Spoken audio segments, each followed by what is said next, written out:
Welcome back. I'm joined with Maya. How are you, Maya? Very good. You good, girl? Very good. The last time we had Maya on, we discussed female and male. We discussed sex and how it's concretized by the hypostasis. We discussed how sex is not dependent on nature, since Maya exists both as a canine in a female way and a female in a canine way, and how all females are consubstantial qua femininity with all other females.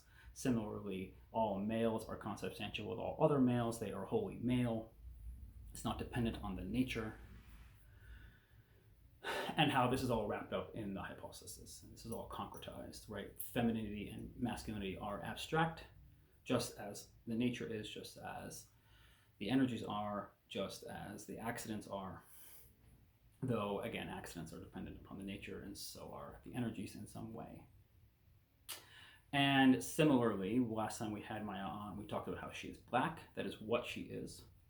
But that you can't actually really touch black, right? When I touch her fur, I'm touching her fur. I'm not touching black. Okay, so what is black, right? It's intelligible, okay? And so we had Marvin on at one point, and we talked about how Marvin is sensible, right? We can smell. We can touch Maya, we can see Maya, we can hear Maya, and so she is perceptible to the senses. This is what it means to be sensible. Okay, but Maya is also intelligible. Okay, she is perceptible to the mind. That is, she is black, right? Among other things.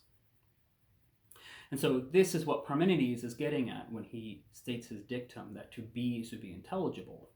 Okay. So I think in the very first episode with Marco, we talked about how the nature delineates the circumscription that the hypostasis is, right? So the nature of Maya is concretizing dog nature. And so that dog nature is delineating the fact that she has a nose, a snout, and these whiskers, and these big floppy Yoda type ears, right? Which we don't find on humans, because humans are concretizing a different nature, and that nature is delineating the boundaries of the hypostasis. Right? And so what is this difference between sensible and intelligible? Okay, because we're seeing a lot of differences, right? So a lot of people will think that they will confuse intelligibility with transcendentalism. Okay, now again, Transcendentalism is post-Renaissance, modern. I don't think it's helpful. I don't think it's accurate. It's from Kant, and it's not going to help you understand Orthodox theology and the philosophy behind our theology. Rather, intelligibles, such as numbers, right? If you think of a number 2, and you look at a pair of shoes, you'll see 2, and so that pair of shoes is a symbol of 2. But it's not 2. But that doesn't mean that 2 is some kind of transcendental, right? 2, it's just the pair of shoes is a symbol of 2, and 2 is intelligible. Okay, so I remember when we had Maya on before, we talked about how she is a woman, and I mentioned that female and male are one of the 5 differences found in St. Maximos Ambigua 41. Well, so is intelligibility and sensibility. That's also found as one of the 5 differences. Okay. So you're going to see a lot about how we understand things through contrast and through differences. Okay, so Maya is different from me both naturally, not just who she is, but what she is, right? And that makes it a very easy way to find the distinction between Jonathan and Maya. Okay, but let's read through St. Maximus and see what he has to say about the other 5 differences and how that ties in with feminine and masculine and sensible and intelligible. This is Ambigua 41 of St. Maximus the Confessor. Having received the greater part of the divine mysteries handed down to them in succession from those who before them were the followers and ministers of the word, and being directly initiated into the knowledge of beings through these mysteries, the saints say that the existence of all things that have come into being is marked by 5 divisions.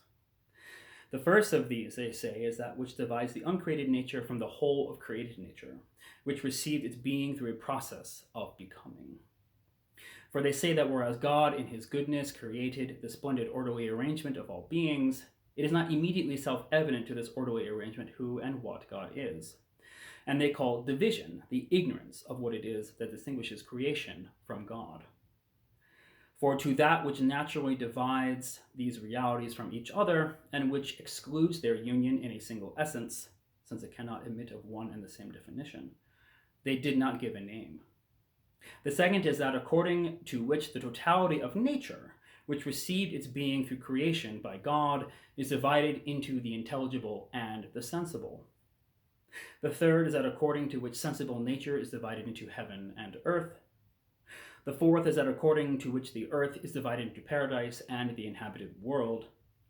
And the fifth is that according to which man, who is above all, like a most capacious workshop containing all things, naturally mediating through himself all the divided extremes, and who by design has been beneficially placed amidst beings, is divided into male and female, manifestly possessing by nature the full potential to draw all the extremes into unity through their means, by virtue of his characteristic attribute of being related to the divided extremes through his own parts. Through this potential, consistent with the purpose behind the origination of divided beings, man was called to achieve within himself the mode of their completion, and so bring to light the great mystery of the divine plan, realizing in God the union of the extremes which exists among beings, by harmoniously advancing in an ascending sequence from the proximate to the remote, and from the inferior to the superior. So if we go back to intelligible and sensible, all created being is divided into intelligible and sensible, okay? And all sensible being is by definition intelligible. Again, in order to even know that Maya was here, she must be intelligible. Not that she has intellect herself. Now, Maya has dim intellect as a creature, right? We talked about that before. Being, life, mind, and nous. But what we mean by intelligible is that she can be apprehended by the mind, okay? And so when we see her, we are seeing her concretizing an abstraction, multiple abstractions, femininity, dogness, her energies, color, right? These are multiple abstractions, things that are not concretized by themselves, okay? That are concretized by other sensible objects that are actually the concretization. Okay, does this make sense? And so intelligible is still created, and is still part of the created world, and it's not dependent upon any other kind of transcendental idea, no more than any sensible is, right? The intelligible is not above the sensible. The intelligible, much like sex, much like nature, much like accidents, are interwoven through hypostases, right? Maya is, in a very real way, concretizing black. And you are able to intellect that. You're able, through your intellection, to understand it intelligibly, right?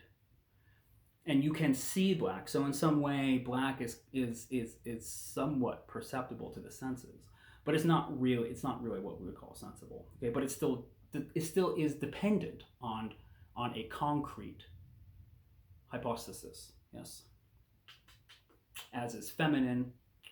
There's no hypostasis of feminine flying around, okay? And so this is what we mean when we say, again, in one of the previous episodes, that the content of thought is being, right? Because when we think of black, when we see Maya, we see her as black, right? And we have that thought in our head, and the thought that we have is of a being, right? Maya is a being.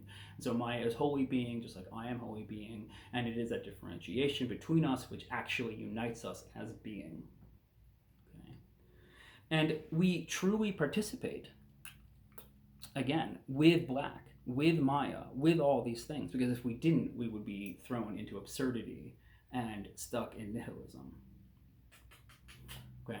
And these five differences, uncreated and created, intelligible and sensible, paradise and the inhabited world, male and female, and I know I missed one. Heaven and earth is the third one, which I missed. These are actually all found in the liturgy, and they're all found inside an Orthodox church at the altar, counting the iconostasis, which I'll probably go into in another video, but you can go through, you can see from the iconostasis and going through the altar and the holy place, what you can see all of these 5 differences, and they're played out and they're unfolded. And the point of these 5 differences is that by Christ coming into being as a man, right, being incarnate, coming into being one of the many in his own creation, he wraps up these 5 differences in his life and in the resurrection and in his ascension, and it is all wrapped up again, right? So, Maya, did you enjoy that video? Are you sensible? Are you intelligible? You are so cute. Give me a kiss. No? Good girl. Take care.